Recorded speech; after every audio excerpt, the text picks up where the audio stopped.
Critical Incident Community Briefing is intended to provide you with information about a law enforcement-related injury, also known as Hillary, that occurred in 77th Street Division in the city of Los Angeles on March 24, 2024, at around 11:05 a.m.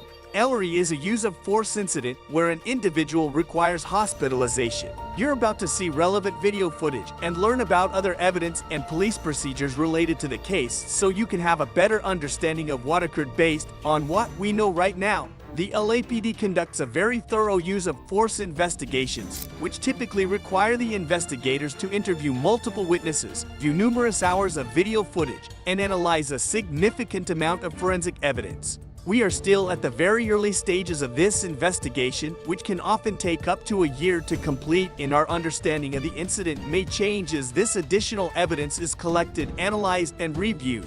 We also do not draw any conclusions about whether the officers acted consistent with our policies and the law, until all the facts are known and the investigation is complete.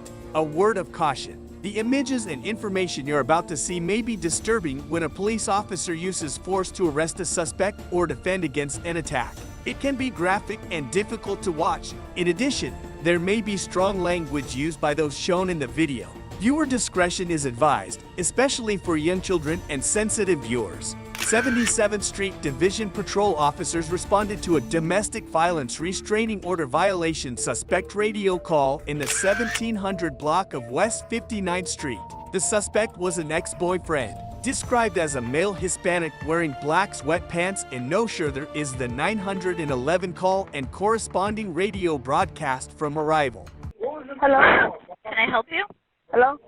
Yes, we have a restraining order for my ex-boyfriend, and he's right here in the front What's of my mom's the house. address?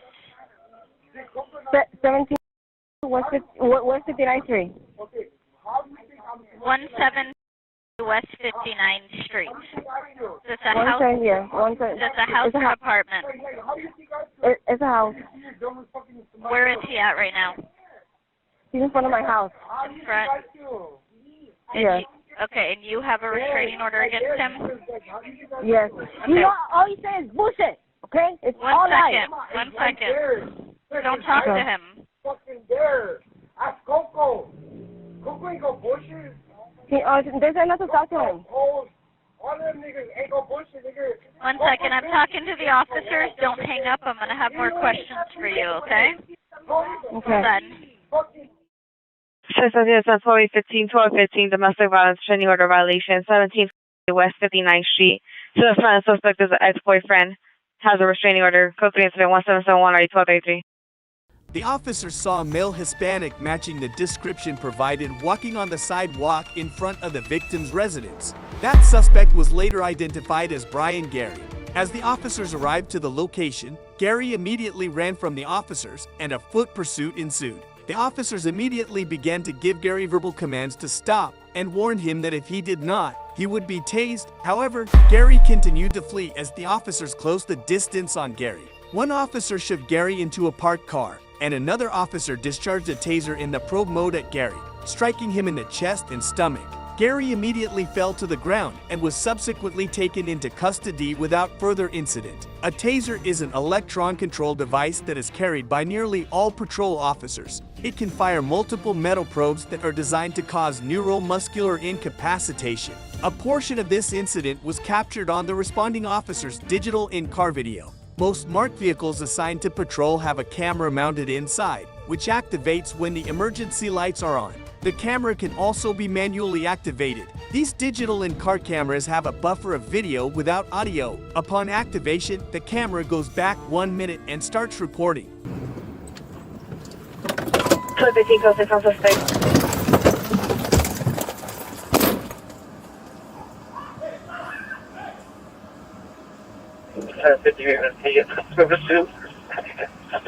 Suspect running. He's down, covered.